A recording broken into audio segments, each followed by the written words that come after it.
आज हम लोग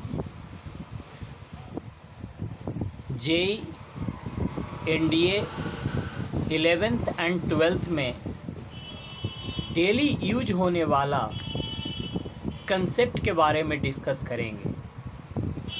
जैसे हम लोग पढ़ाई करते हैं कि ये क्या है, तो इसको हम लोग कहते हैं, ये जो है वह पॉजिटिव स्क्वायर रूट है। ये पॉजिटिव स्क्वायर रूट कहा जाता है इसको। और हम लोग ये जानते हैं कि जो पॉजिटिव स्क्वायर रूट होता है वो हमेशा पॉजिटिव वैल्यू देता है। इसीलिए अगर हमसे कोई ये पूछता है कि बताओ ये पॉजिटिव स्क्वायर रूट 4 का वैल्यू क्या है, और इसमें हम लोग को 3 पॉसिबिलिटी दे देता है, ये वैल्यू 2 होगा, ये वैल्यू -2 होगा, या ये वैल्यू +-2 होगा। तो हम लोग कहते हैं कि देखो पॉजिटिव स्क्वायर रूट हमेशा पॉजिटिव वैल्यू देता है, इसलिए पॉजिटिव स्क्वायर रूट 4 का वैल्यू जो होगा वो 2 के बराबर होगा। ये रूट 4 का वैल्यू, पॉजिटिव स्क्वायर रूट 4 का वैल्यू न -2 होगा न +-2 होगा। हम लोग इसी के आधार पे एक इम्पॉर्टेंट कंसेप्ट जेई वगैरह में यूज होता है वो हम आपको बताना चाहते हैं कि सपोज ये positive square root x square का वैल्यू क्या होगा। इसकी भी कुछ पॉसिबिलिटी देता है, ये x होगा for all x belongs to real number, -x होगा for all x belongs to real number, ±x होगा for all x belongs to real number.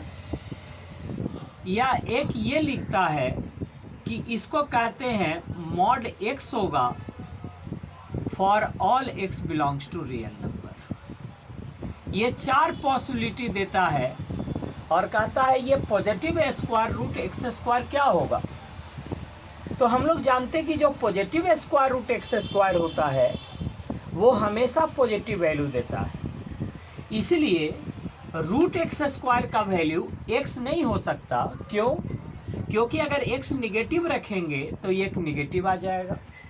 Root x square -x नहीं हो सकता, क्योंकि x के जगह जब पॉजिटिव रखेंगे तो ये निगेटिव हो जाएगा। ये रूट एक्स स्क्वायर का वैल्यू +-x नहीं हो सकता, चूँकि पॉजिटिव स्क्वायर रूट सिर्फ पॉजिटिव वैल्यू देता है, इसलिए 2 वैल्यू संभव नहीं है। और रूट एक्स स्क्वायर ये मॉड x ही होगा, चूँकि मॉडुलस का काम ही होता है कि अगर ये x पॉजिटिव हो चाहे x निगेटिव हो, अगर मॉड के अंदर ये जो x है पॉजिटिव हो चाहे निगेटिव हो, मॉड उसको पॉजिटिव बना देता है। इसलिए कहीं भी अगर रूट एक्स स्क्वायर लिखा हुआ है तो हम इसको कहेंगे कि ये मॉड x के बराबर होगा for all x belongs to real number. जैसे सपोज हम लोग को यूज होता है कंसेप्ट, सपोज ये आईआईटी में सवाल आता है कि बताओ ये root of cos square x का वैल्यू क्या होगा, dx। ये हमारा एक इंटीग्रेशन का सवाल है, integral root cos square x है।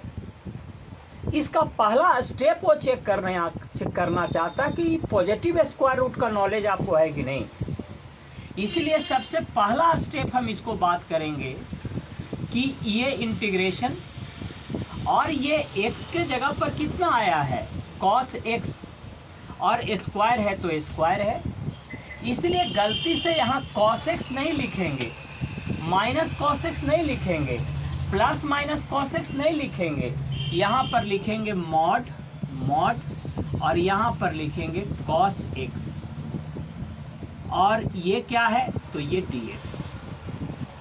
फिर इंटीग्रेशन के हेल्प से सपोज ये a है, ये b है, ये लोअर लिमिट a है अपर लिमिट भी है।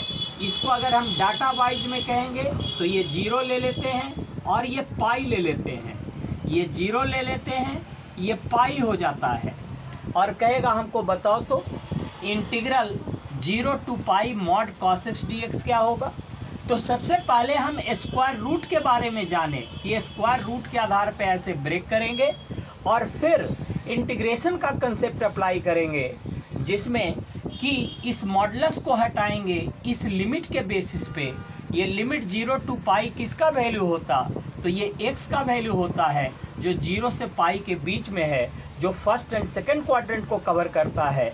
उसके आधार पे ये मॉड cos x में मॉड साइन हटाएंगे, उसके बाद इंटीग्रेशन करेंगे और जो वैल्यू आएगा वो रिक्वायर्ड आंसर आएगा। तो सबसे पहले आईआईटी स्क्वायर रूट के बारे में जानना चाहता है कि हम लोग को बेसिक स्क्वायर रूट के बारे में जानकारी है कि नहीं। अगर वो जानकारी है तो फिर इंटीग्रेशन के बारे में जानकारी है कि नहीं, मतलब मॉडुलस रिमूव करने आता है कि नहीं, उसके बाद इंटीग्रेशन आता है कि नहीं। इतनी बात इस छोटे से इंटीग्रल के क्वेश्चन में हम लोग को आईआईटी में ये सवाल आता है। हम आगे के वीडियोस में भी कुछ अच्छे कंसेप्ट वगैरह डिस्कस करेंगे, प्रॉब्लम डिस्कस करेंगे। Thank you very much.